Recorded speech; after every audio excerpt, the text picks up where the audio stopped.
नमस्कार। मैं ब्रह्मानंद देशपांडे बीबीएनजी के दीपस्तंभ सीरीज़ में आप सबका स्वागत करता हूं। आज इस सीरीज़ के अंदर हम जिनसे मिलने जा रहे हैं वो है जानवी मशीनरी प्राइवेट लिमिटेड के फाउंडर डायरेक्टर श्री गोविंद झा जी से। सर नमस्कार। नमस्ते। आपका स्वागत है इस सीरीज़ में। नमस्ते सर, शुरुआत में तो हम आपसे ये जानना चाहेंगे कि आपका फैमिली बैकग्राउंड कैसा था। नमस्कार। मेरा फैमिली बैकग्राउंड मिडिल क्लास से स्टार्ट हुआ है और मैं बिहार के दरभंगा डिस्ट्रिक्ट से बिलोंग करता हूँ। मेरी 12th की एजुकेशन दरभंगा से हुआ है। यहाँ नासिक बेसिकली मैं इंजीनियरिंग करने के लिए आया और यहाँ पे इंजीनियरिंग का पढ़ाई करने के बाद यहाँ पे मैंने ट्रेनिंग इंजीनियर से लेके प्लांट हेड बना। प्लांट हेड के पैरेलली मैंने फैक्ट्री चालू की, तो आज मैं इंडस्ट्रियलिस्ट हूँ। यहाँ आज हमारे साथ मैं और मेरी वाइफ भी सेपरेट उनकी यूनिट है और 2 बच्चे हैं। बिटिया हमारी 7th में पढ़ती है जानवी झा, और एक बेटा आदित्य झा है 4th में पढ़ता है। ऐसा मेरा फैमिली बैकग्राउंड है अभी। अच्छा सर, इसके साथ हम ये भी जानना चाहेंगे, जैसा अभी आपने बोला कि आपने इंजीनियरिंग यहाँ पे की, फिर ट्रेनी इंजीनियर भी आप थे इधर, तो ट्रेनी इंजीनियर से लेके एक कंपनी के हेड तक ये जो आपका सफ़र था, तो इस सफ़र के बारे में हम आपसे जानना चाहेंगे। सर बेसिकली मेरा जो 97 का पास आउट है, और उस ज़माने में नासिक में एक ही कॉलेज हुआ करती थी, के वाघ इंजीनियरिंग कॉलेज। मैं वहाँ से पढ़ाई किया। हमारी कंडीशन ऐसी थी, जो पिताजी ने गांव से यहाँ तो भेज दिया इंजीनियरिंग के लिए, लेकिन इसके बाद वापस जाना ये कहीं हमको खलता था। और उस ज़माने में रिसेशन भी था और मंदी भी थी। उसको स्ट्रगल करते हुए मैं ट्रेनिंग में ज्वाइन किया। एक कंपनी में प्राइमरी 6 मंथ का एक्सपीरियंस लिया, जिसमें मेटल हैंडलिंग इक्विपमेंट्स बनती थी, जिसको हाइड्रोलिक इक्विपमेंट्स बोलते हैं, जिसके बारे में आज हमारी जानवी मशीन्स की फैक्ट्री है। वहाँ हम ओनली 6 मंथ किए। वहाँ से ग्रो करने के बाद दूसरे एक बड़े प्राइवेट लिमिटेड कंपनी जो गोंदे में है, वहाँ हमारी इंटरव्यू हुई और वहाँ सिलेक्शन हो गया। वहाँ मैंने as a training engineer again join किया, और वहाँ काफ़ी कुछ कमिटमेंट मुझे मिला था। जहाँ आप अगर ये प्रोडक्ट को सक्सेस करोगे तो आपको ये इम्प्रूवमेंट मिल जाएगी, ऐसा प्रमोशन होगा। लॉट ऑफ कमिटमेंट, वो सीखने को दौर मिला था। स्टार्टिंग की दौर थी, हम भी नए इंजीनियर्स थे। उस टाइम में वो मैच्योरिटी नहीं थी हमारे पास। फिर भी हमने करना तो ज़रूरी था, नहीं तो रहना नहीं था नासिक में। फाइनेंशियली मैनेज करना था। कोई भी आदमी को अगर डेवलप होना है या कहीं सस्टेन करना है तो एक इनकम की ज़रूरत होती है, उसके बिना हम आगे नहीं जा सकते। तो ट्रेनिंग इंजीनियर में वहाँ के जो वाइस प्रेसिडेंट थे मिस्टर मदाने सर नासिक के, उन्होंने मेरी सिलेक्शन की थी, कि आप यहाँ आ जाइए, आपकी डेवलपमेंट हो जाएगी। और उन्होंने हमको जो एग्जिस्टिंग मिल रहा था उससे 2 टाइम्स रेंज पे वहाँ पे लेके गए। लेकिन उनके कंपनी के भी कुछ प्रोटोकॉल थे, वो मैच्योरिटी नए स्टार्टिंग में इंजीनियर्स के पास नहीं रहते, तो हमारे पास भी ऑफकोर्स नहीं थी। तो वहाँ ट्रेनिंग में तो मैंने ज्वाइन कर लिया। वहाँ सुपर फाइन इनेमल्ड वायर बनता था। इनेमल्ड वायर के ऊपर विदिन 2 मंथ्स मैंने एक बुक लिख दी। पूरा क्या प्रोसेस होता है, कैसा बनता है, ये पूरा बुक लिखी मैंने। और ओवर कॉन्फिडेंस जो बोलते हैं, उसमें जाके सर को बोला, सर आपके प्रोडक्ट के बारे में मुझे 100% जानकारी हो गई, ये मैंने बुक लिखा है, आपको जिससे इंटरव्यू करवाना है करवा लो, लेकिन मुझे परमानेंट तो करो। तो सर ने जो बोले, जो भाई ठीक है, आपको कुछ सैलरी का प्रॉब्लम है, बाकी अनकम्फर्ट है, तो हम दे देंगे, लेकिन परमानेंट का जो होता है वो तो कंपनी रूल्स से होती है। और फिर भी उन्होंने समथिंग मेरे को इंक्रीज करके दे दिया। फिर भी मन में खलता था, यार ट्रेनिंग ऑलरेडी हुआ है, फिर भी कर रहे हैं। इतना सब डिवोशन देने के बाद भी पता नहीं था ये फेज पार करना ही पड़ता है। लेकिन हमारी पैरेलल मजबूरी थी, जो छोड़ने के बाद हम नासिक में भी नहीं रह सकते थे, इसीलिए कंटिन्यू नौकरी करते गया। ये सिचुएशन करवा देता है हमारे हाथ से, और वो हम पैरेलल नौकरी करते गए। फिर से दोबारा एक दिन सर को बोला, सर चूँकि उनसे हमारा उससे पहले एज ए सप्लायर और वेंडर का रिलेशन था, लेकिन मैं एक ट्रेनिंग इंजीनियर था, वो वाइस प्रेसिडेंट थे। हमारे उनके बीच में 6 लेयर्स थे, जो इसके बाद सुपरवाइजर के बाद इंचार्ज के बाद production manager, GM, then vice president. तो मैंने उनको ही शॉप फ्लोर में, वो हमारी मिस्टेक थी जो आज मुझे समझता है, उस टाइम तो पता नहीं, हमें अच्छा ही लगा। सर को बोला, सर हमको इतना कमिटमेंट देने के बाद भी ये चीज़ नहीं हुआ। तो सर बोले, ठीक है, आपकी जो प्रॉब्लम है आप शॉप फ्लोर में नहीं पूछ सकते, ऑफिस में आके बात करेंगे। जब मैं ऑफिस में गया तो सर का एटीट्यूड मेरे हिसाब से समथिंग डिफरेंट था, और उन्होंने वर्स्ट लैंग्वेज में अगर बोलेंगे तो बोला ये मेरी बाप की कंपनी नहीं है, आपको करना है तो कंपनी सिस्टम से करिए, नहीं करना है तो रिजाइन दीजिए, छोड़ के चले जाइए। तो बताने का मकसद ये है, ये हमारी टर्निंग पॉइंट थी। माइंडसेट में हमें ये आ गया जो बॉस आज मैंने इनके लिए बुक लिख दी तो भी रिस्पेक्ट नहीं है, तो रिस्पेक्ट कहाँ मिलेगी। स्टार्टिंग थी, कहीं नौकरी की हुई नहीं थी हमने ज़्यादा, तो मन में ख्याल आया जो नहीं, आज तो भी हमारा 10,000 सैलरी है, कल को और बढ़ जाएगा और फिर ऐसा क्वेश्चन आएगा तो हम क्या करेंगे। यहाँ से हमारा थॉट प्रोसेस चेंज हो गया, और हमारा जैसे हम लोग एज ए फ्रेंड्स, एक प्रोजेक्ट पार्टनर्स का हमारा ग्रुप था, जो अपना ड्यूटी होने के बाद हम लोग नासिक के शिवाजी गार्डन में बैठते थे। तो उस दिन हम थोड़ा डिसमूड हो गए थे, सब फ्रेंड्स। बोला क्या हुआ, बोला ऐसा ऐसा इंसिडेंट हुआ, तो मुझे तो जॉब करना नहीं है, मैं लाइफ में तो जॉब करना ही नहीं है, लेकिन छोड़ने से रह नहीं सकते हैं, तो जॉब तब तक करेंगे जब तक अपना पैरेलल बैलेंस नहीं हो जाता, और हम एंटरप्रेन्योर कैसे बनेंगे। तो एक्चुअल मोटिवेशन वहाँ से हुआ, क्योंकि हम लोग मैकेनिकल इंजीनियर्स थे पूरा ग्रुप, इसलिए हमने डिसाइड किया जो हम पहला कंपनी बनाएंगे और उसका नाम मैक इंजीनियर्स देंगे।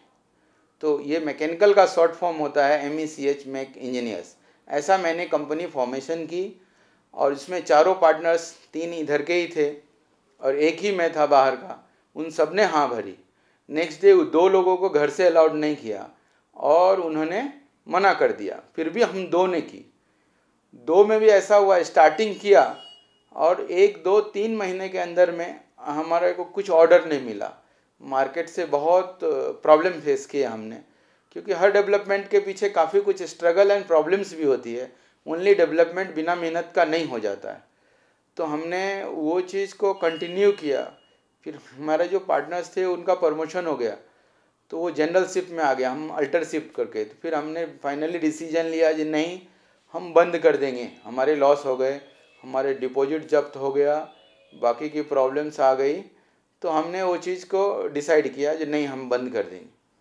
लेकिन फिर भी हमारे फ्रेंड्स ने बोला नहीं, तुम्हारा एम्बिशन था, तुम्हारा बोलना था, सोचना था, आप कर सकते हो और आप करो। फिर उसने ब्रेक ले लिया और फिर हमने कंटिन्यू किया एज ए प्रोप्राइटरी। 3 महीने के जर्नी के बाद, ब्रेक लेने के बाद हमने कंटिन्यू किया उस जर्नी को। और वो जब कंटिन्यू किया तो करते चला गया पैरेलली। काफ़ी चैलेंजेस भी आए, फाइनेंशियल बैलेंस नहीं बन रहे थे, तो जॉब छोड़ नहीं सकते थे।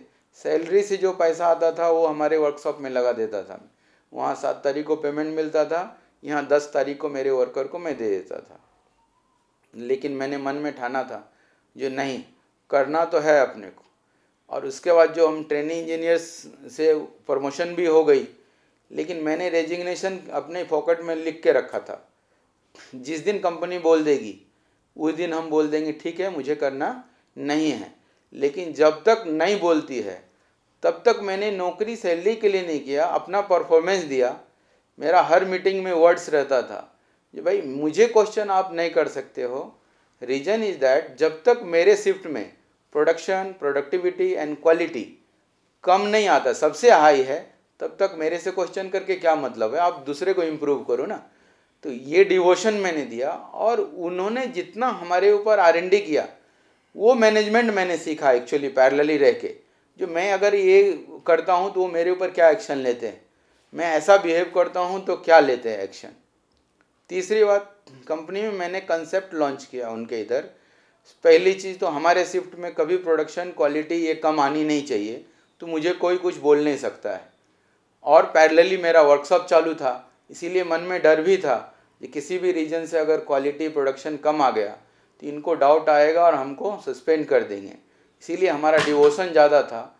और हमने कंसेप्ट ऐसा बनाया था जो फैक्ट्री के अंदर में वर्कर ने सुपरवाइज़र का काम करना चाहिए, सुपरवाइज़र ने मैनेजर का काम करना चाहिए, और मैनेजर ने ओनर का काम करना चाहिए।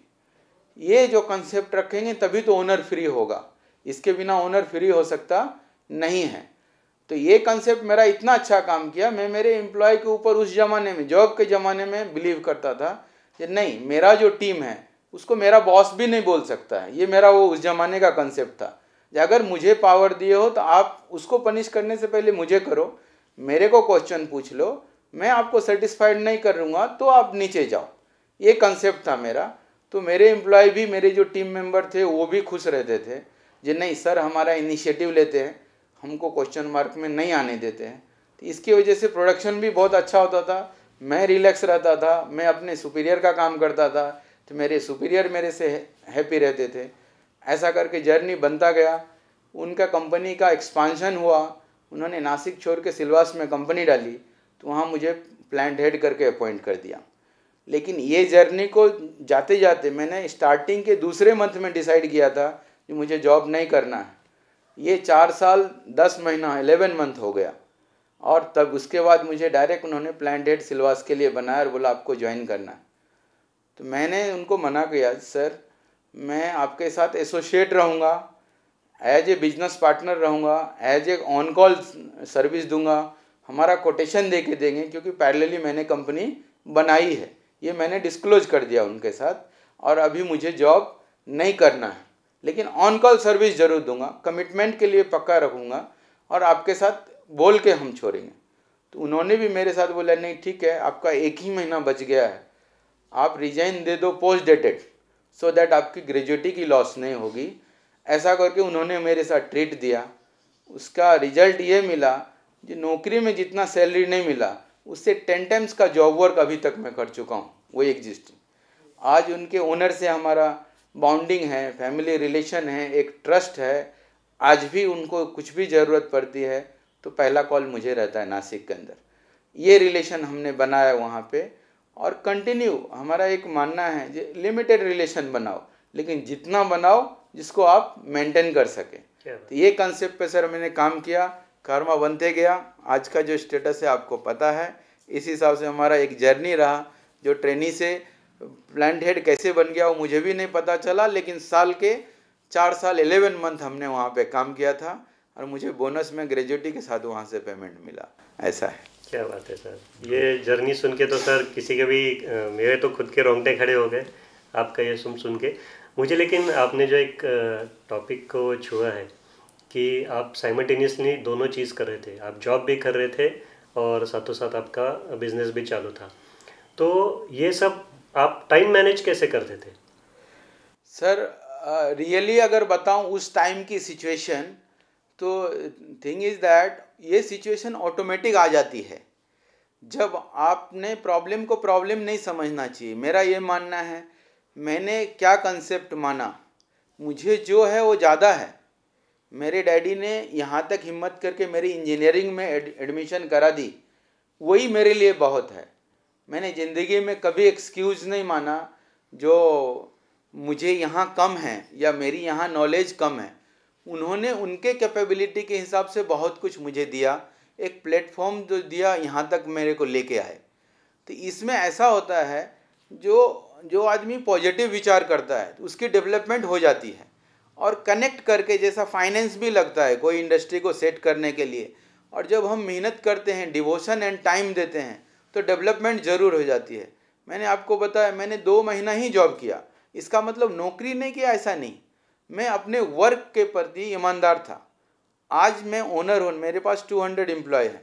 द सेम फार्मूला मैं मेरे एम्प्लॉय को भी बताता हूँ कि भाई आप क्या करते हो मुझे उससे कंसर्न नहीं है, मेरी जो टारगेट है, आपने जो कमिटमेंट दिया वो फुलफिल हो गया, दैट्स ऑल। उसके बाद हम टेंशन नहीं लेते हैं। तो कंसर्न ये था, जो उनका जो टारगेट था वो हमेशा मैंने अचीव किया, चैलेंजिंग अचीव किया। मेरे शिफ्ट से ज़्यादा उस पीरियड में किसी का प्रोडक्शन नहीं था, कभी रिजेक्शन नहीं था, कभी क्वालिटी में कॉम्प्रोमाइज़ नहीं था। और उसके बाद वो जो हमारे साथ मीटिंग लेते थे, ट्रीट करते थे, ये सीखने को मिला। बोलने का मतलब है, आज अगर मेरी कंपनी सक्सेस है तो उसके पीछे वो कंपनी का हाथ है, जहां उन्होंने मुझे मैनेजमेंट सिखाया। बोलेंगे रियलिटी तो वो मेरी मजबूरी थी, फाइनेंशियल मजबूरी थी। अगर हम बाहर वर्कशॉप को पैरेलली बैलेंस नौकरी के बिना नहीं कर सकते थे, दैट्स वाई मैंने नौकरी की। लेकिन ये उतना ही ज़रूरी है जितना नॉलेज भी चाहिए सक्सेस होने के लिए। तो आज आके फील होता है, वो जो पीरियड मैंने उनको साथ निकाला, वो एक तो मेरा पहला फाइनेंशियल सपोर्ट बना, जिसकी वजह से पैरेलल मेरा वर्कशॉप रन हो गया। दूसरी बात ऐसी हुई, जो वहाँ पे जो हमने सीखा, वो प्रॉब्लम कैसे टैकल करते हैं, उनके कंपनी में यूनियन लग गई थी, अकेला मैंने उस टाइम में, पूरे लोग बाहर निकल गए, अकेला मैंने, क्योंकि मेरी एक अलग गोल थी, मेरी एक अलग सोच थी। एज ए सिंगल मैन उनके कंपनी में खड़ा होकर पूरा प्लांट मैंने चालू रखा, और मेरे शिफ्ट में मैंने मशीन बंद नहीं होने दिया।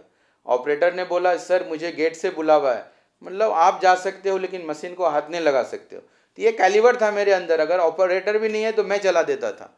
तो जब ये कनेक्शन हम करते हैं और दूसरों के लिए आप जो बांटते हो और आपके अंदर अगर टैलेंट है तो उभर के आता है। और जब 5 साल का जर्नी में मेरा वर्कशॉप थोड़ा थोड़ा ग्रो करते गया, हमने पहले जॉब वर्क चालू की, और वहाँ पे पहला कंपनी ऐसा मुझे मिला जो बड़ी कंपनी टपरिया टूल्स मिली। हमारा जो एक्सपीरियंस था सर, उसमें हमने एक टर्नर रखा था, और बोला ना जब मेहनत करते हैं तो कारमा ऑटोमेटिक बनते चला जाता है। उनका एक लॉन्ग नोज प्लायर था जो फर्स्ट टाइम बाहर निकाल लेते, उनके लिए भी चैलेंजिंग था। मैं नया लड़का दिखा, वो बोले आप ये बना सकते हो क्या? मैंने बोला यस, क्योंकि मेरे पास काम ही नहीं था। तो जब काम नहीं रहता है तो आपको हाँ ही बोलना है, ना बोल नहीं सकते।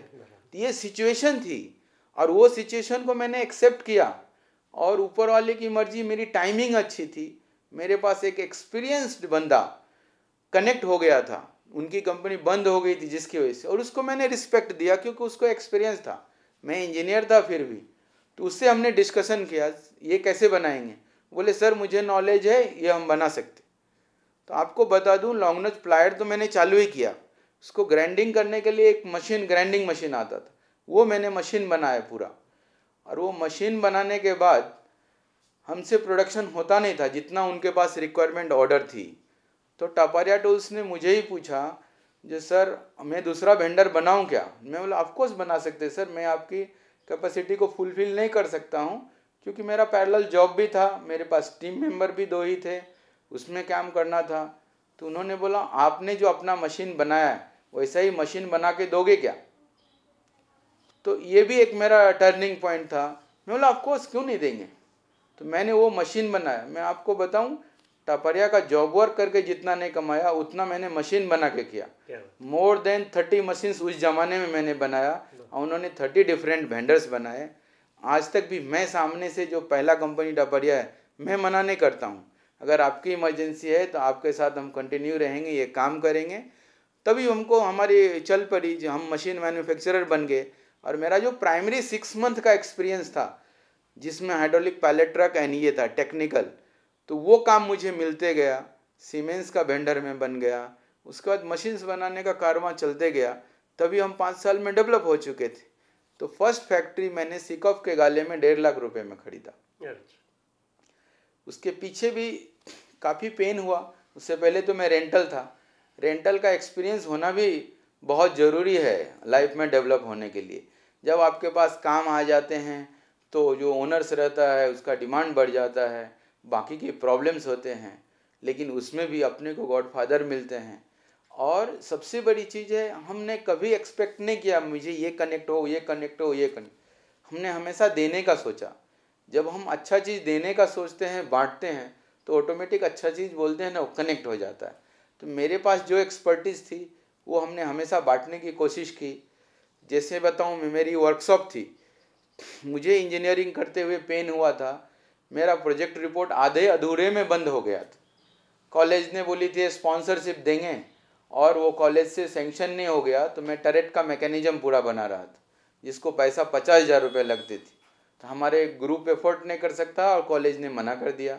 और उन्होंने सजेस्ट भी किया क्यों आप टाइम वेस्ट करते हो, आप छोटा सा कौन सा प्रोजेक्ट करो। उस ज़माने में एक आर्क्सन आयुर्वेदिक पंचवटी में कंपनी होती थी, तो वहाँ हमने विजिट किया और उनका फॉइल सीलिंग का मशीन का हेड हमने बनाया। आज वो जेन्युइन, इसीलिए हम बच्चे लोगों को, इंजीनियरिंग के जो स्टूडेंट हैं उनको भी बताते हैं, जो जेन्युइन वर्क अगर करेंगे तो वही आपका लाइफ का टर्निंग पॉइंट है। वो जो प्रोजेक्ट हमने खुद से बनाया था सर, हाफ छूटने के बाद, तो वो पेन एंड फीलिंग अपने अंदर है। जो स्टूडेंट कोई भी अगर आ जाता है सर आज मुझे प्रोजेक्ट करनी है, तो मैं मना नहीं कर पाता हूँ, लेकिन उसके साथ उनको पूछता हूँ जो आप क्यों आए हमारे पास, आपको प्रोजेक्ट का मीनिंग पता है क्या? तो प्रोजेक्ट का ये चीज़ है, आज कॉलेज ने भी जो डिजाइन किया हुआ है ये इंडस्ट्री और इंस्टीट्यूट बीच का गैप मिटाता है, आपको सिखाता है। आपको अगर प्रॉब्लम है तो सचमुच में मदद करूँगा और आप करिए। प्रोजेक्ट के लिए कोई पैसा नहीं है, लेकिन सब्जेक्ट टू आप 2-4-10 जगह जाके आना चाहिए। सबने अगर मना किया उसको मैं मदद करता हूँ। और अभी तक मुझे बताते हुए खुशी होती है, मोर देन 1000 प्रोजेक्ट स्पॉन्सर किया मैंने मेरे लाइफ में लास्ट 20 ईयर्स में। अरे ऐसे, और इससे दूसरा और फ़ायदा है, ये कोई मैंने ये नहीं किया, इसके पीछे और मेरा सोचना है, ये मेरी स्ट्रेंथ बना है। आज वो सब इंजीनियर्स यही इंडस्ट्री में काम कर रहे हैं, सबको गोविंद झा के बारे में पता है, अपनी इंडस्ट्री के बारे में पता है। तो हमारा इंडस्ट्री क्या प्रोडक्ट बनाती है वो डायरेक्ट रिकमेंड करते हैं, इनडायरेक्टली ये भी मार्केट होता है। कोई भी कारवा एक दिन में नहीं बनता है, इसके पीछे सभी चीज़ जब आप कनेक्ट करेंगे, पॉजिटिव आप बात करेंगे, कनेक्शन देंगे, ये इन्वायरमेंट में अच्छी चीज़ आप देंगे, तो वो घूम फिर के आपके पास वापस आता है। ऐसा करके हमारा कंपनी का कारवां बनते गया सर। हमने ब्रेक लिया, फिर हमारी फैक्ट्री चालू हो गई। सर आपने बोला था कि जो आपने स्टार्ट किया था इनिशियली कंपनी, स्टार्टअप ही बोल सकते हैं आज के दौर पे, तो इसके लिए फाइनेंस मैनेजमेंट आपने कैसे किया था, और आज आप एक इतनी बड़ी कंपनी के ओनर हैं, तो उसका फाइनेंस मैनेजमेंट, ये आपका जर्नी, और इसके बारे में हम कैसे जान पाएंगे आपसे? सर ऐसा है, स्मॉल स्केल तो स्टार्टिंग की जिद थी, हमने चालू कर दी कंपनी। तभी तो फाइनेंस के बारे में पता भी नहीं था, जो कैसा फाइनेंस होता है और आगे चल के क्या होगा। सबसे बड़ी बात अगर बोलेंगे तो तभी स्टार्ट करने का एक जिद था, जो मुझे एंटरप्रेनर बनना था, तो मैंने चालू कर दी। फाइनेंस मैनेजमेंट उधर से ही आ गया, जो मैं 5 साल ग्रेजुएटी ले ली, तो वो जो पैसा आता था वो मैं यहाँ पे लगाता था। और आपको बता दूं, जैसा मैंने स्टार्टिंग में बताया, मैंने बड़ी सी कंपनी खोली। स्टार्टिंग में रेंट जो 5,000 रुपये उस ज़माने में हुआ करता था, ऑफिस बनाई, टेबल कुर्सी बनाया, और हमने 3 महीने के अंदर में उसको बंद कर दिया। लेकिन हिम्मत हारने मानी। लेकिन फिर से जब मैंने स्टार्ट किया तो वही 5,000 का खर्चा को 1,000 में लेके गया, और 10 बाई 10 के रूम में मैंने स्टार्ट किया, कोई ऑफिस नहीं बनाई। तभी हमें मालूम पड़ गया फाइनेंस मैनेजमेंट सिर्फ पैसा अरेंज करना नहीं है, आप एक्सपेंस जो करते हो, आपके इनकम से ज़्यादा आपका एक्सपेंस नहीं होना चाहिए, ये मैनेजमेंट है। ये मुझे एक्चुअली वक्त ने सिखाया, और उस ज़माने में हमने मेरे 5,000 के खर्चे को 1,000 पे लेके आया, और 1,000 के हिसाब से पैरेलली ग्रो करते गया। जो पैसा आया वो इन्वेस्ट करते गया, और उस हिसाब से डेवलप हुआ। और जर्नी के अंदर बताएं तो तब तक हमारा थोड़ा, हम हमारे पैसे से जितना करते गए तो फास्ट ग्रोइंग हुआ नहीं। जब फाइनली हमने जॉब छोड़ दी तो मुझे 5 लाख का सीसी मैंने लिया सारस्वत बैंक से, और वो सीसी के बाद कारमा ऐसे बनते गया। लेकिन सीसी आपको बताऊं, 5 लाख का 5,000 रुपया में इंटरेस्ट भरता था सीसी का। लेकिन मेरा कंसेप्ट ये था, हम जो सीसी उठाते हैं वर्किंग कैपिटल के लिए, वो अगर हम बैंक को 5,000 रुपये देते हैं तो हमने 10,000 रुपये उस पैसे से कमाना चाहिए। और वो हमने एडवांस परचेज किया, कस्टमर से निगोशिएट की। अल्टीमेटली परचेज का जो कॉस्ट सेविंग होता है वही हमारा नेट प्रॉफिट होता है। और वो परचेज एडवांस पेमेंट देके तभी कर सकते हैं जब आपके पास फाइनेंस रहेगा, नहीं तो बैंक फाइनेंस करेगी। तो वो कैलकुलेशन में भी हमने उसी हिसाब से, आज मैं 3 to 4 करोड़ का हर यूनिट के अंदर में मेरा सीसी है। तो उसमें वही कंसेप्ट है, हम बैंक को जो दे रहे हैं उससे 2 टाइम्स हमने उस पैसे से सेविंग करना चाहिए बाय मीन्स ऑफ परचेजिंग। ऐसा करके फाइनेंस अभी तक चलते आया है सर। सर आपने तो एक ही इसमें बहुत सारे मंत्र दे दिए। एक तो फाइनेंस कैसे करना है वो बोल दिया आपने, फिर आपका जो क्वालिटी का है उसके बारे में कॉम्प्रोमाइज़ नहीं करना, फिर नीचे से लेके ऊपर तक जो कुछ सीखना है वो सब आपने को नॉलेज होना चाहिए, ये भी सब बोल दिया। तो ये जो जर्नी है, तो इसमें आपके मेंटोर, या हम बोलते हैं गुरु, तो ये तो आपके बहुत सारे गुरु रहे होंगे, तो उनके बारे में कैसा रहा? हर एक ने कैसे कैसे आपको कुछ कुछ दीक्षा दी? इंडस्ट्री में सर जब आया तो ये अभी हम अच्छी अच्छी चीज़ ले रहे हैं, जितने अच्छी चीज़ है इतना ही बड़ा पेन भी है। एक टाइम ऐसा भी आया जो मुझे अब लगने लगा जो अपना रॉन्ग डिसीजन है। हर इंडस्ट्री को डेवलप होने के पीछे ये पेन आता ही है, और ये पेन जब हम क्रॉस कर लेते हैं तो हमारी डेवलपमेंट हो जाती है। ये हम आज बता रहे हैं, लेकिन उस टाइम का जो फेज़ था उसमें हमने काफ़ी पेन को बर्दाश्त किया, एंड सिचुएशन को समझ के लिया, और उसके हिसाब से डिसीजन लिया, और डिसीजन बनते गया। उस टाइम जैसे लोग कनेक्ट होते गए, कुछ अच्छे भी मिले, कहीं पे बैड एक्सपीरियंस भी आया। तो वो कहते हैं ना, एक्सपीरियंस वही है जो बैड एक्सपीरियंस है, जो अच्छा है तो अच्छा ही है। तो बैड एक्सपीरियंस से बहुत कुछ सीखा, कहीं लॉस हुए कहीं प्रॉफिट हुआ। तो ओवरऑल ये चैलेंज को हमने एक्सेप्ट किया, ये इंडस्ट्री ने सिखाई है। आज मैं भी कुछ जो ट्रीट करता हूँ इंडस्ट्री को, तो हम वही बोलते भाई मुझे यही चीज़ मिला है, तो यही हम आपको शेयर कर रहे हैं। एक छोटा एग्जांपल बताऊंगा। मेरा 10x10 का गाले में मैं रेंटल चालू किया था। उसके बाद मैंने सिकॉफ का गाला लिया था। बेसमेंट में एक बड़े जॉब सीमेंस का हम ले जा नहीं सकते थे। तो मेरा एक क्लासमेट था, उसके डैडी की फैक्ट्री थी, उसके कैंपस में मैंने रखा। और 2 दिन रखने के बाद वो जॉब मैं रेडी करके दे दिया। तो मैंने लगा ठीक है भाई, ओपन स्पेस में रखा, लाइट यूज किया था 2 to 3 आवर्स, तो मैक्सिमम 2000 हो जाएंगे उनके चार्जेस। और मैंने वो 4000 लगा करके कंपनी को कोट की।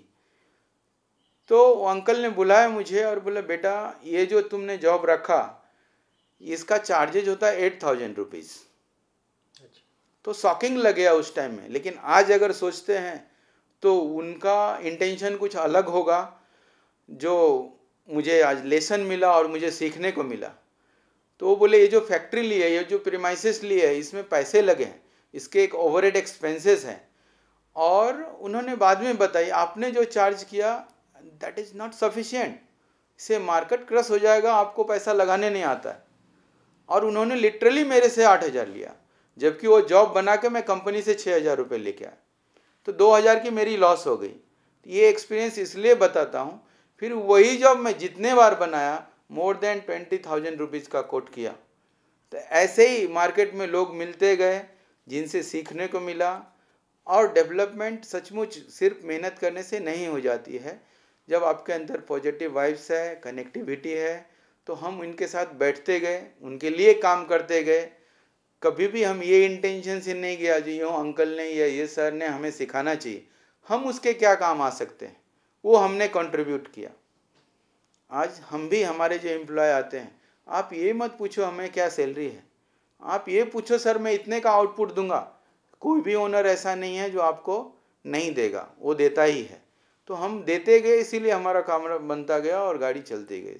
ऐसा क्या बात है सर, आपने तो एक में एग्जाम्पल दे के भी हमको एक और बड़ी सीख दे दी। सर दूसरा मैं ये पूछना चाहूँगा आपसे कि ये पूरे दौर में आपका फैमिली सपोर्ट कैसा रहा, या फैमिली को आप कैसा टाइम दे पाते हैं, फैमिली आपको इस टाइम कैसे दे पाती है? सर अगर फैमिली सपोर्ट ना दे तो कितना भी टैलेंटेड आदमी हो या कितने भी एक्सपीरियंस आदमी हो, वो अपना बिजनेस कर ही नहीं सकता है। फैमिली की अंडरस्टैंडिंग, समझ और सपोर्ट ये बहुत ज़रूरी है जो आप क्या करते हैं। तो ये ट्रस्ट हमारी, जैसा हमने जर्नी बताया, मैं 99 से स्टार्ट किया। पहला 5 साल का फेज़ जॉब करते हमारी शादी 2004 में हो गई। शादी के 3 महीने के बाद मैंने जॉब छोड़ दिया। तो ये भी बहुत बड़ी बात है, जो हम जहाँ से हम बिलोंग करते हैं वहाँ पे इंजीनियर को जॉब छोड़ देना, वो भी शादी के बाद, बहुत रिस्की होता है। लोग बोलते हैं जो शादी करने के लिए काम कर रहा था। तो ये एक बात होती है। उस फेज़ में हमारी वाइफ ने सपोर्ट किया, ट्रस्ट किया, नहीं आप बिजनेस कर सकते हो, आप ये कॉल लेना चाहिए। तो सबसे बड़ी बात है, जो अगर फैमिली आप पे ट्रस्ट करती है तो आप उतने फ्री से काम कर सकते हो। हम दोनों ने कंसेप्ट बनाया कि भाई पैरेलली अगर आप घर देखोगे तो मैं बाहर देखूंगा, और आपको भी बाहर देखना है तो मैं घर देख दूंगा, इसमें कोई प्रॉब्लम नहीं है। तो हम दोनों ने म्यूचुअल अंडरस्टैंडिंग से, स्टार्टिंग में उन्होंने मेरे को सपोर्ट किया, मेरा कंपनी को ग्रो किया, डेवलप किया, और साथ में उनकी डेवलपमेंट सपोर्ट इतना अच्छा हो गया जो बाद में उन्होंने बोला नहीं मुझे मेरा कंपनी चालू करना है। अच्छा। तो 2009 में उन्होंने अपना जीएस इंडस्ट्रीज सेपरेट चालू किया। क्या बात है। जो मैं तो 99 से फैक्ट्री लेके मुझे अवार्ड नहीं मिला, हमारी वाइफ को पूरा महाराष्ट्र में number 1 woman entrepreneur award industrial minister Subhash Desai का आज से 2019 में मिला। क्या बात है, वाह। तो ये एक दूसरे का जो सपोर्ट है, बिलीव सिस्टम है, ये करना चाहिए। दूसरी बात मैं यहाँ बोलना चाहूँगा, जो अगर हमारी डेवलपमेंट हो रही है और जिनकी वजह से हो रही है उनको भी क्रेडिट जाना चाहिए, और उतना ही मदद हमने भी करना चाहिए। Absolutely. अगर हम ही कदम नहीं बढ़ाने देंगे और हम एक्सपेक्ट करेंगे जो आप कुछ नहीं कर रहे हो, तो वो डेवलपमेंट नहीं होती है। तो ये एक स्टेप कहीं तो भी जाकर के मैंने डिसीजन लिया था। आज वो डिसीजन नहीं लेता तो ये अवार्ड नहीं मिलता। हम जहाँ से बिलोंग करते हैं वहाँ आज भी लेडीज़ पल्लू डालती है, लेकिन मैंने बोला नहीं, हम एजुकेटेड हैं, हम ये इतने बड़े डेवलप्ड टाउन में रह रहे हैं। महाराष्ट्र अपना इंडिया का डेवलप्ड स्टेट है, उसमें हमको भगवान ने अपॉर्चुनिटी दी और यहाँ हम कनेक्ट हुए, इतने हमारे दोस्त बने।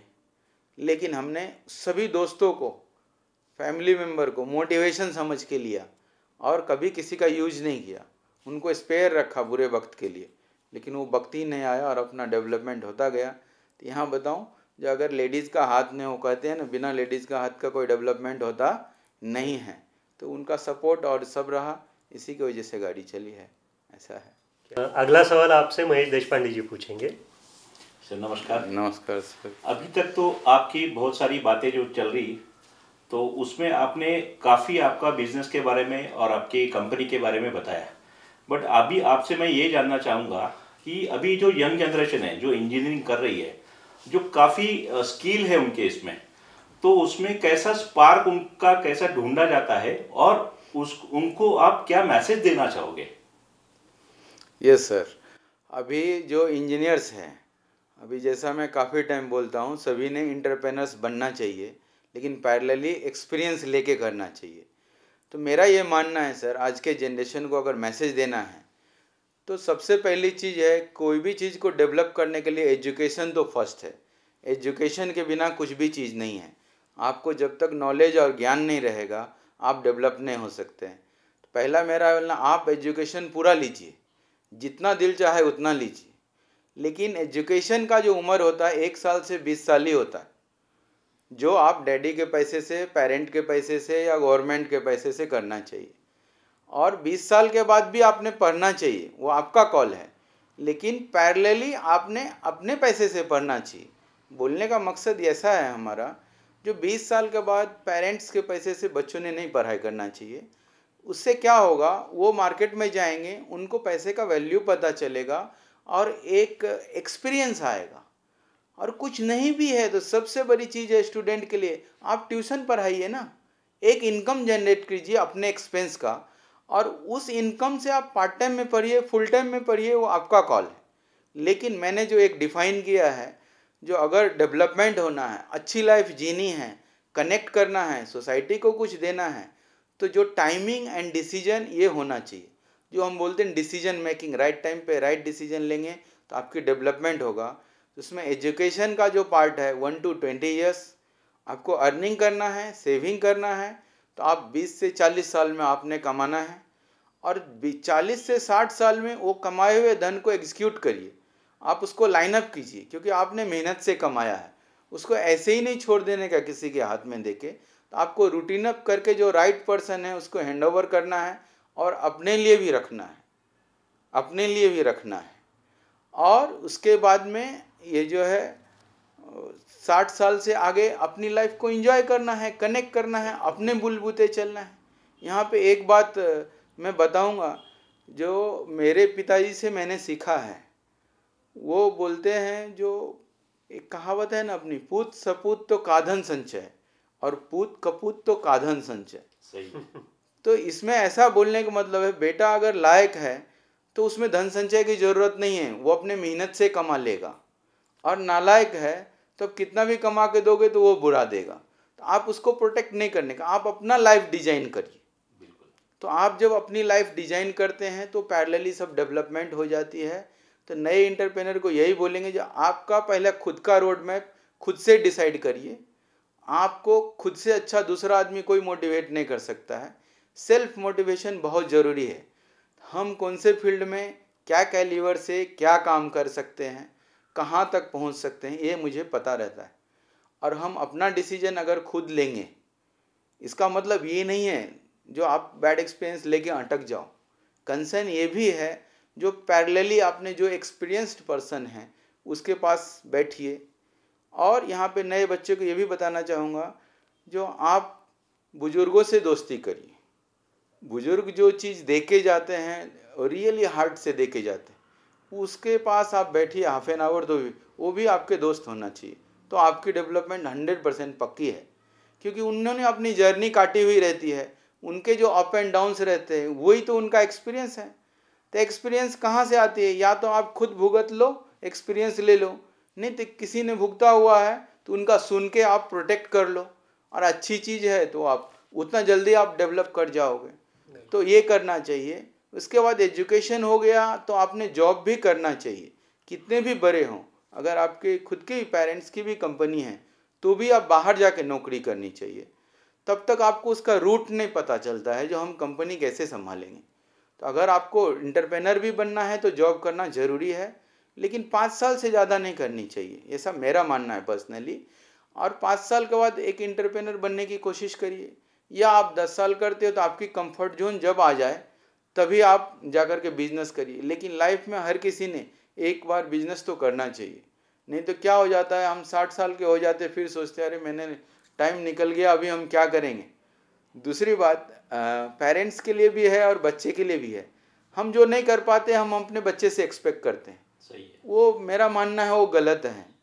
दूसरी बात, जब आप बच्चे को एजुकेट कर देते हो, पेरेंट के लिए है, तो वो मेरे से ज़्यादा एजुकेशन का है। आज मैं जो स्टैंडर्ड में पढ़ के आया, कहीं उससे 10 टाइम्स ज़्यादा मेरा बेटा पढ़ रहा है।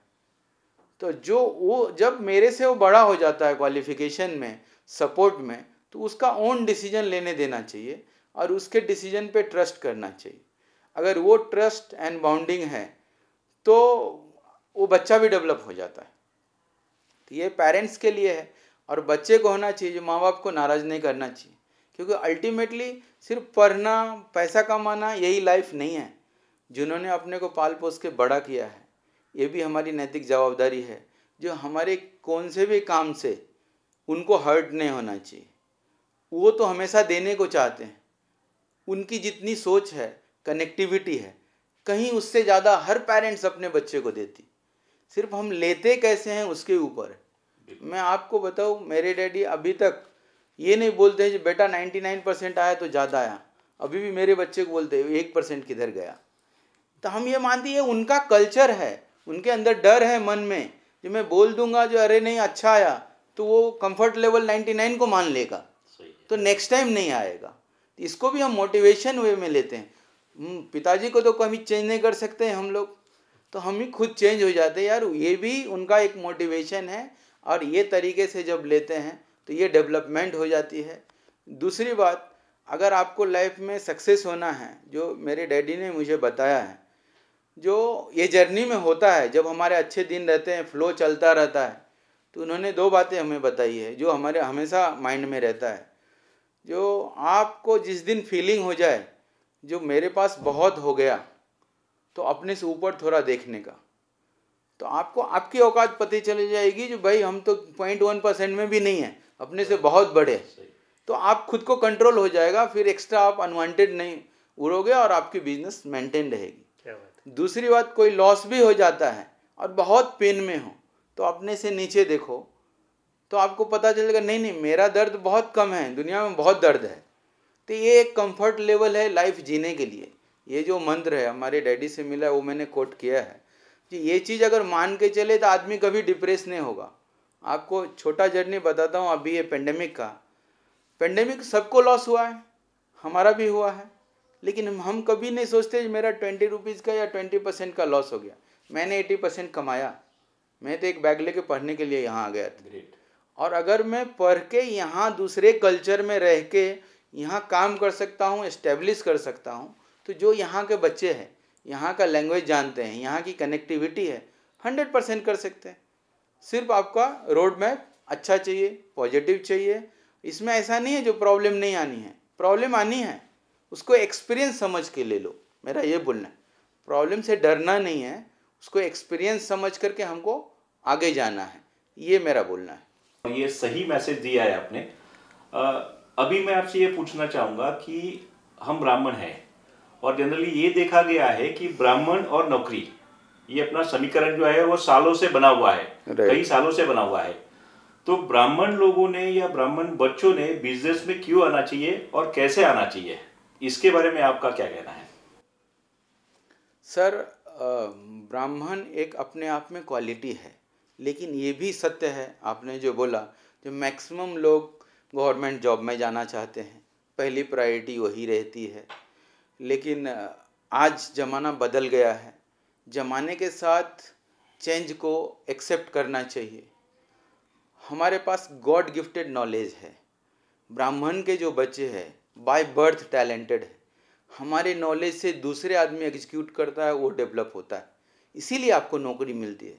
वो नौकरी को भी पॉजिटिव में लीजिए, दूसरे का कहाँ सिलेक्शन होता है, मैक्सिमम हमारा ही होता है। दैट मीन्स यस, नौकरी के लिए मैंने मेरे बच्चे के लिए रोड मैप डिसाइड किया है। आप यूपीएससी में ज़रूर बैठो, आपकी कैपेबिलिटी पता होनी चाहिए। यस, मेरा भी सिलेक्शन हुआ है, लेकिन कंटिन्यू करना नहीं है। उसी फ्लो में जाएंगे तो आज का ज़माना का रिक्वायरमेंट, आज का जो एक्सपेंस है, आज का जो इन्वायरमेंट है, वो आपका पीछे छूट जाएगा और आपकी डेवलपमेंट नहीं होगी। मैं यहाँ पे इतना ही बोल रहा हूँ, हम कम नहीं हैं, हमारे अंदर टैलेंटेड है। ब्राह्मण के बच्चा दूसरे को गाइडेंस करते हैं, लेकिन अपने लिए नहीं करते हैं, ये कमी है। और ये रियलिटी को जब तक रियलाइज़ नहीं करेंगे तो डेवलपमेंट नहीं होगा। तो कंसर्न इतना ही है, ब्राह्मण एंटरप्रेन्योर बनना चाहिए, उन्होंने एक रिस्क लेना चाहिए। हम रिस्क नहीं लेना चाहते, आप रिस्क नहीं लेंगे तो बिजनेस नहीं होगा। लेकिन रिस्क भी आपका जो कंफर्ट जोन है उतना ले लो, और आपकी कंफर्ट जोन बढ़ाते चले जाओ, रिस्क परसेंटेज बढ़ते चला जाएगा।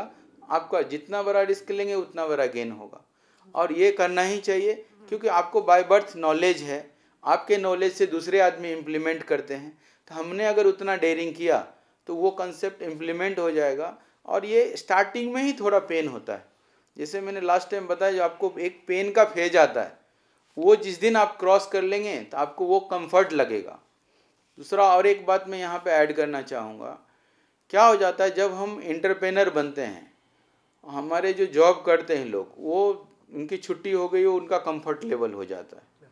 तो बस इतना ही डिफरेंस है, जो जिसको प्रॉब्लम नाम है वो एग्जीक्यूट करता है, वो ओनर हो गया, और जो कंफर्ट लेवल रहता है वो जॉब करता है। तो वो जो प्रॉब्लम्स है उसको हम प्रॉब्लम समझ के कभी नहीं लेते, हम ओनर हैं, इसीलिए प्रॉब्लम है। हमारे पास 200 एम्प्लॉय है, किसी न किसी का कुछ प्रॉब्लम्स रहेगा, वो उनके लैंग्वेज में प्रॉब्लम है, वो हमारे लिए वर्क है, और उसको हम एग्जीक्यूट करते हैं सही तरीक़ा से, तो वो प्रॉब्लम सॉल्व हो जाता है। यही है बिजनेस, और क्या है। ग्रेट ग्रेट ग्रेट, बहुत अच्छे तरीके से आपने ये समझाया है कि ब्राह्मण बच्चों ने या ब्राह्मण लोगों ने बिजनेस में क्यों आना चाहिए। अभी आप बहुत सालों से काम कर रहे हैं, और आप भी एक मिडिल क्लास फैमिली से आए हुए हैं, और धीरे धीरे आपने एक एक पायदान पर कदम रखते रखते आज एक ऊंचाई को छुआ है। यस, बट ऑब्वियसली आपने उसमें से कुछ अर्न भी किया होगा, आज एक लेवल पे आप बैठे हुए हैं। उसमें आप सोशल अवेयरनेस या सोशल कॉज को कैसे देखते हैं, या फिर आप जो सोशल काम कर रहे हैं। हाँ, ये मुझे पता है, मुझे याद आया, एक बार हमसे बात हुई थी आपसे कि आपने बिहार के अंदर जो आप दरभंगा है वहां पर कुछ आपने सोशल काम किया है, और यहाँ पर भी नासिक में आपने कुछ सोशल काम किया है, उसके बारे में क्या बता सकते हैं आप। सर ऐसा है, भगवान ने अगर आपको एक लिमिट के बाद में दिया है, तो लोगों की भी आपसे एक्सपेक्टेशंस रहती है, और अल्टीमेटली क्या चाहिए, मैं पहले वर्ड में बताया, जो हम बांटेंगे वही हमको वापस आएगा। मैं यहाँ पे एक दरभंगा हाउस मिथिला बनाया, एक नाम दिया। अपने गांव में तो सब बनाते हैं, दूसरे के गांव में आके बनाओ, उनकी लैंग्वेज को समझिए, उनको रिस्पेक्ट दीजिए, उसमें अपना जगह बनाइए, तो बहुत बड़ी बात है। तो वो एक प्राउड फील होता है। यहाँ 2000 किलोमीटर पे मेरे लैंग्वेज वाले अगर कोई आते हैं, तो वहाँ पे 4 to 5 डेज रह सकते हैं, खा सकते हैं, एग्ज़ाम दे सकते हैं, इंटरव्यू दे सकते हैं, यूनिवर्सिटी में जा सकते हैं, और फिर रिटर्न घर जा सकते हैं। जॉब करना चाहे तो यहाँ मार्केट में जॉब कर सकते हैं, अपॉर्चुनिटी। ये मैं लिमिटेड यहीं के लिए नहीं किया है, ये मेरा कर्म भूमि नासिक बन गया है। अभी बाय बर्थ जितना साल मैं जन्म से बिहार में नहीं रहा, उतना मैं महाराष्ट्र में अभी रह गया। तो ऐसे ही महाराष्ट्र हाउस मैंने दरभंगा के अंदर बनाया। क्या बात है। जहाँ पे पूरे लोग यूपीएससी की तैयारी करते हैं, रहते हैं। उसके अंदर भी हमने क्वार्टर्स रखे हुए हैं, जो अगर महाराष्ट्र का मराठी लैंग्वेज वाले लोग वहाँ जाते हैं तो वहाँ वो रुक सकते हैं, रह सकते हैं। उनको ये फीलिंग नहीं होगा जब हम बिहार में आए, उनको फीलिंग होगा ये महाराष्ट्र है, और महाराष्ट्र जैसा सेफ्टी एक कनेक्ट करने की हमने कोशिश की है। जितना ही छोटा है, अगर मन में चाह है, मन में पॉजिटिविटी है, तो आप कोशिश एंड कनेक्ट कर ही सकते हैं। ये मैं मेरे अपने सेटिस्फेक्शन के लिए मैंने किया है। होप सो फ्यूचर में बड़ा बने, कनेक्ट हो। जो आदमी, आजकल तो गूगल का ज़माना आया है, आप गूगल करिए तो सब दिखता है, कंफर्ट लेवल है तो जा सकते हैं, घूम सकते हैं, ऐसी बात है सर। बहुत सही, बहुत अच्छा सोशल काम आपका हो रहा है और भी आप काम करते ही होंगे। अभी हम जो है ब्राह्मण बिजनेस नेटवर्क ग्लोबल इस संस्था से जुड़े हुए हैं और बहुत सारे बिजनेसमैन जो है, व्यावसायिक जो है, जो बिजनेस में है, उनके साथ आप किस तरीके से जुड़ना चाहोगे या फिर उनको आपके फैमिली में कैसे ऐड ऑन कर सकते हैं, एज ए वेंडर करके या फिर एज ए सर्विस प्रोवाइड करके? उसमें कुछ आपके प्रोडक्ट होंगे या कुछ सर्विसेज होंगे, उस टाइप से आप कुछ कर सकते हैं, तो उसके बारे में आप बताइएगा। सर BBNG तो सबसे बड़ी बात, मैं BBNG के बारे में पहले 2 बात बोलता हूँ, फिर ये प्रोडक्ट वेंडरशिप तो होगा ही। BBNG ने तो एक ऐसा काम किया है जो कभी नहीं हुआ। सबको आप जोड़ सकते हैं, लेकिन ब्राह्मणों को एक जगह इकट्ठा लाना, सभी ब्रिलियंट ब्रेन को एक जगह कनेक्ट करना और हमारी बातें रखना, क्योंकि वहाँ पे हर टैलेंटेड लोग हैं, तो बात भी सोच के ही रखना पड़ता है, क्योंकि उसकी डायरेक्ट पकड़ है सब लोगों के साथ में। तो वो उसको सब कनेक्ट किया है, इसीलिए इनके फाउंडर मेंबर को मैं श्रीपाद कुलकर्णी सर को थैंक यू बोलूँगा, आपने ये अपॉर्चुनिटी दी है सब ब्राह्मण को साथ में कनेक्ट होने के लिए, पहली बात। दूसरी बात है, ये पूरा वर्ल्ड लेवल का आपका ऑर्गेनाइजेशन है, तो इसमें तो जितने ज़्यादा लोग हैं, हम अगर इसमें कुछ कनेक्ट करके दे पाते हैं तो वो मेरे लिए सौभाग्य की बात है, और हम जो देंगे वो ऑटोमेटिक हमको रिटर्न आता है, ये मैं मानता हूँ। तो ये तो बहुत अच्छी चीज़ है। हमारे जो एग्जिस्टिंग फैक्ट्री है उसके रिलेटेड जो कोई भी वेंडर है, मेरा पैरामीटर एंड लिस्ट दूंगा, उसमें कनेक्ट होकर कोई काम करना चाहेंगे तो ये पहली प्रायोरिटी हमारी बनती है और नैतिक जवाबदारी है। जो हमारे कम्युनिटी वाले कोई अगर कदम में कदम बढ़ा रहे हैं तो हमने उसको मोरल सपोर्ट करना चाहिए, पॉजिटिव सपोर्ट करना चाहिए, और कहीं और से ले ही रहे हैं तो उनको कनेक्ट करना चाहिए। और आपका जो BBNG है, इसको जितना नेटवर्क में और फैला सकें, लोगों को कनेक्ट कर सकें, हम तो बोलेंगे ये बहुत अच्छा प्लेटफॉर्म है। हमारे इधर के भी कुछ इंडस्ट्रियलिस्ट हैं जो नॉलेज की वजह से अवेयर नहीं हो पाते, डेवलप नहीं हो पाते हैं, तो ये डेवलप्ड स्टेट है जहाँ हम लोग बैठे हैं, यहाँ का इन्वायरमेंट हमने देखा है, उनको भी कनेक्ट करेंगे तो ये ग्लोबली हमारा संस्था भी चलेगा और ये भी चलेगा। कोई भी संस्था बिना स्ट्रगल, बिना फंड, ये सब चलती नहीं है। तो हमारी जहाँ ज़रूरत पड़ेगी, ये तो अपनी संस्था है, एक प्राउड होता है जो हम हमारे संस्था के लिए, ब्राह्मण कम्युनिटी के लिए हम पार्टिसिपेट करते हैं, कंट्रीब्यूट करते हैं या सहयोग करते हैं। हम चाहेंगे आपके जैसा ही भी हम कभी कहीं काम आ जाए कोई जोन डेवलप करने में, तो मेरा सौभाग्य होगा। सर, हमारी बहुत ही अच्छा वार्तालाप हुआ है और बहुत सारा ज्ञान लोगों के लिए आपने बांटा हुआ है। तो हमारी संस्था BBN ग्लोबल की तरफ से मैं महेश देशपांडे, आप ब्रह्मन देशपांडे, कैमरा में है मधुरा जी कुंभजकर, आपका और श्रीपाद कुलकर्णी सर की तरफ से आपका तहे दिल से हम लोग शुक्रिया करते हैं, आपका आभार। आपने हमें आपका कीमती वक्त निकाला, तो उसके लिए आपका फिर एक बार धन्यवाद। नमस्ते। Thank you so much.